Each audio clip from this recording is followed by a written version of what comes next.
This video is specifically for anyone that's ever wanted to talk about their faith, but was afraid to because they didn't want to sound too preachy.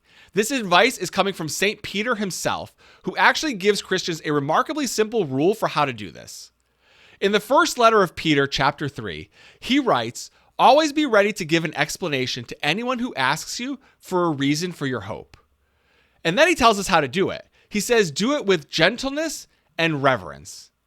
So there's a lot packed into those few words. First, notice where Peter starts. Before he talks about what you should say to another person, he says to sanctify Christ as Lord in your hearts. So in a sense, sharing your faith starts well before the conversation ever does.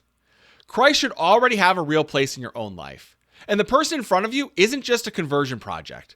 There's someone you're called to treat with love and dignity. And then Peter says to be ready to explain the reason for your hope. That doesn't mean you need an answer to every possible Catholic question that could be asked. It means you should be able to say something honest about why your faith matters to you. And there's a really simple exercise you can do to prepare yourself for this. All you have to do is finish the sentence.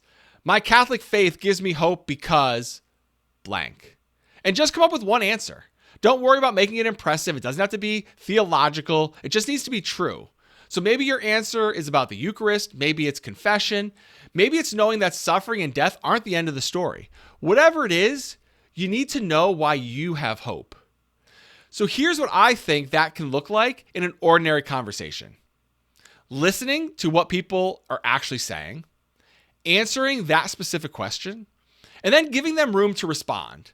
And people, when they get nervous, tend to keep talking because we want to make sure that we explained everything perfectly. You can simply explain what Catholics believe, and when it makes sense, explain why that matters to you personally. So maybe you talk about what confession has meant in your life, or why you keep going to Mass, or even why prayer gives you hope when things are difficult. The Catechism makes that exact same point. It teaches that the witness of Christian life helps give credibility to the gospel. So the faith conversation doesn't really end when you stop talking. How do you treat that person afterwards? Can you stay patient if they disagree? Can you actually admit when you're wrong? Do your actions look anything like the love you were talking about? None of that means you have to become a perfect Christian before you speak about the faith. If it did, no one would ever speak about the faith. But it does mean that humility can be part of the witness. And Vatican II specifically teaches that lay Catholics have a particular role in bringing Christ into ordinary life. And that means at home, at work, among friends, inside families, because the truth is most of us are never going to evangelize from a pulpit. But someone who knows us may eventually ask a question. And when that happens, St. Peter gives us a pretty good place to start. Keep Christ at the center of your own heart. Be ready to explain the hope that you have. Speak with gentleness and respect.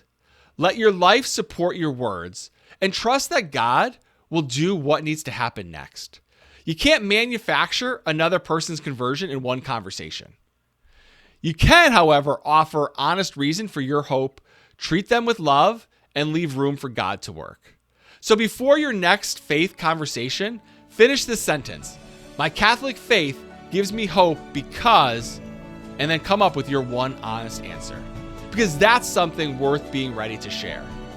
If this video resonated with you at all, please feel free to give this video a like. And if you're new to Inspired Catholics, make sure to subscribe and turn that notification bell on. And if you know someone who may need to hear this message, please share this video with them. Thank you so much for watching, and may God bless you and your families.